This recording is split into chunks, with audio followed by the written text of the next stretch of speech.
You know that magical moment when you feel like cleaning your room right after watching a productivity video? That surge of, oh yeah, I'm going to conquer the world. Yeah, it lasts for exactly 11 seconds. Maybe 12 if you blinked slowly. Oh, 100%. My record is probably 9. In that time, I might move one sock. One single sock. Then it's back to scrolling through more productivity hacks, ironically, feeling even less productive. Exactly. And that, my friends, is why today we're diving headfirst into something we like to call the motivation trap.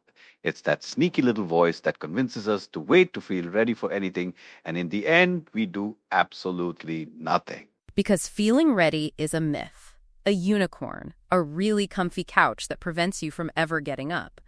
But don't worry, by the end of this episode, you'll not only know why motivation is actually overrated, but you'll also discover what really keeps successful people moving. And it's probably not what you think.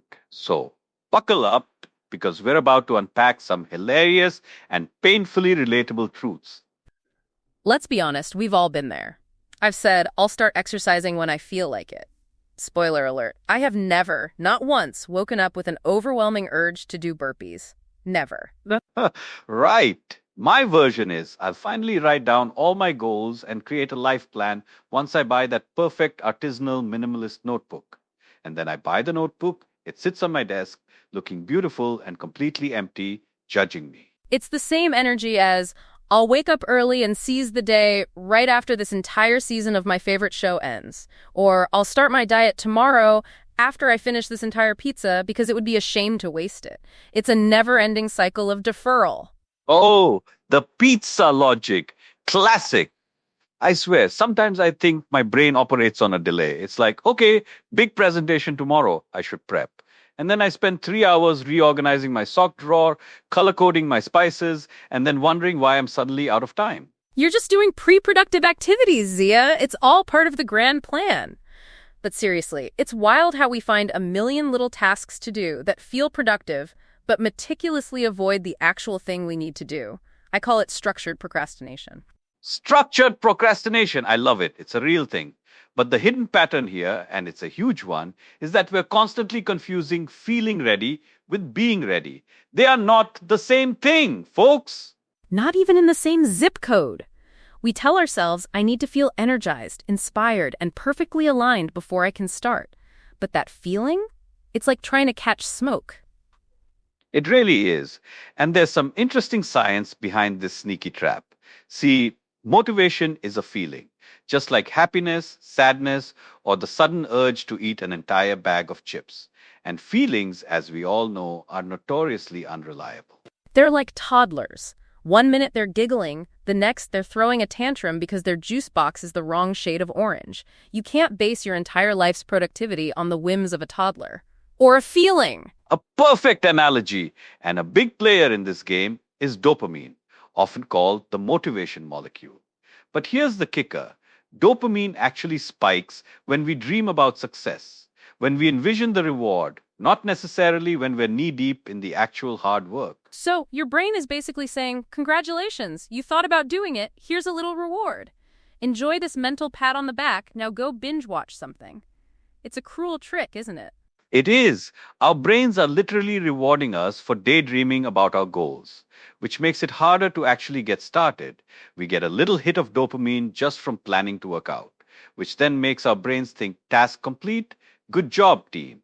So we're stuck in this loop where the idea of doing something feels good enough and the actual doing feels like actual work.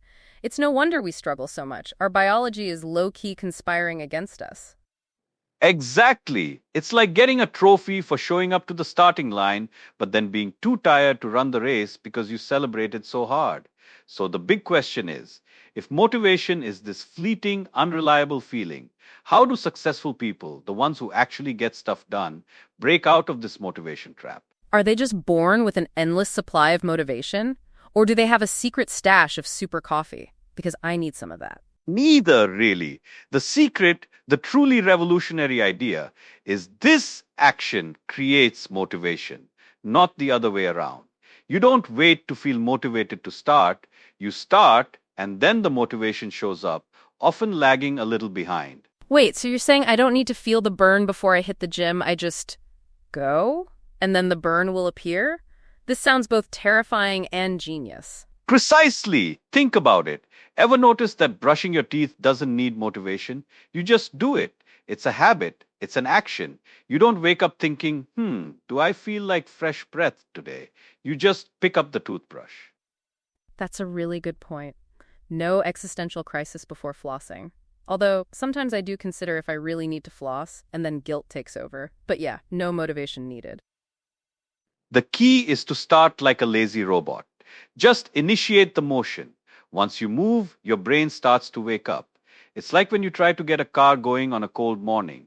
You just gotta turn the key, sputter a bit, and then suddenly you're rolling. I like lazy robot. I can totally identify with that. Just one foot in front of the other, no grand declarations, no feeling required. Just the bare minimum to get things going. Right? Think of all the people we know who fell into this trap.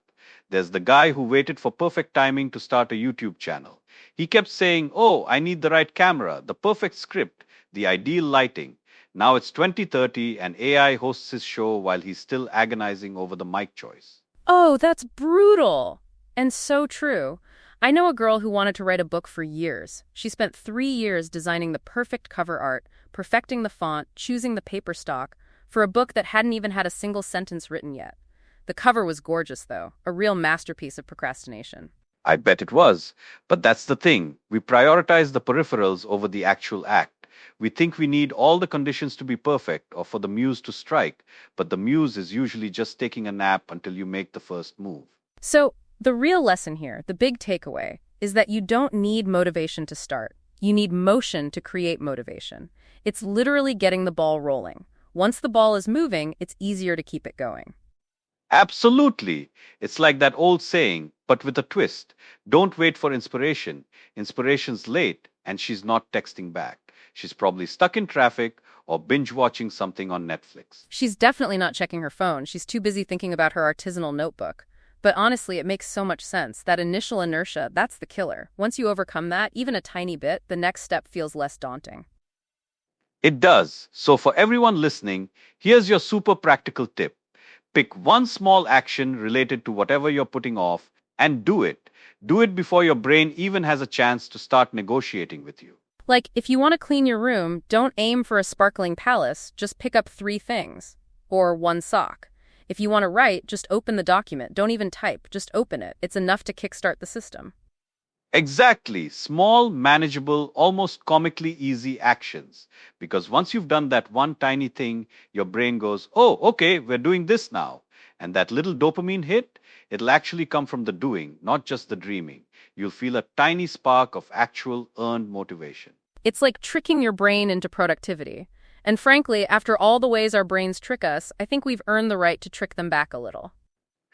Totally fair. So, if this episode has, against all odds, motivated you to stop waiting for motivation, then congratulations. You just escaped the trap.